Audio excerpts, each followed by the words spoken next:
इथे फक्त दागिने नाही तर पिढ्यानपिढ्यांचा विश्वास मिळतो. परंपरेची झळाळी आणि विश्वासाची खात्री.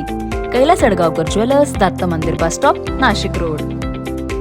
शहरात सुरू असलेल्या पावसामुळे सर्वत्र रस्त्यांवर खड्ड्यांचे साम्राज्य निर्माण झालेले आहे. नागरिकांना अक्षरशः जीव मुठीत धरून प्रवास करावा लागतो आहे. वारंवार तक्रारी करूनही महापालिका प्रशासनाकडून खड्डे बुजवण्याकडे दुर्लक्ष होत असल्याने नाशिककरांमध्ये तीव्र नाराजी पसरली आहे आणि अशा परिस्थितीत पाथर्डी फाटा परिसरात सोमवारी माणुसकीचे दर्शन घडले.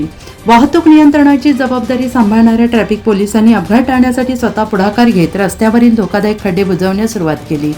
पोलिसांच्या या कृतीचं नागरिकांनी कौतुक केलेलं आहे. जे काम महापालिकेचं ते आहे ते आता पोलिसांना करावं लागत आहे, अशी संतप्त प्रतिक्रिया अनेकांनी व्यक्त केली. रस्त्यांवरील खड्ड्यांमुळे दररोज दुचाकीस्वार घसरून पडण्याच्या घटना घडत आहेत. पावसाच्या पाण्यामुळे खड्ड्यांचा अंदाज येत नसल्याने अपघाताचा धोका अधिक वाढला आहे आणि अशावेळी ट्रॅफिक पोलिसांनी स्वतः पुढाकार घेऊन खड्डे बुजवल्याने संभाव्य अपघात टाळण्यास मदत झाली आहे. ते खूप झाले होते, कारण की रात्री सायंकाळच्या वेळेस कंपन्या सुद्धा इतकी घाण ट्रॅफिक, काल रात्री अक्षरशः 2 किलोमीटर पर्यंत लाईन लागली होती.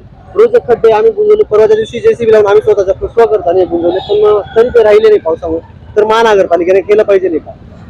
रोज थोडे थोडे तरी खड्डे बुजवले पाहिजे. दरम्यान पावसाळ्यात शहरातील प्रमुख रस्त्यांची तातडीने दुरुस्ती करून नागरिकांना सुरक्षित प्रवासाची सुविधा उपलब्ध करून द्यावी, अशी मागणी नाशिककरांकडून होते आहे.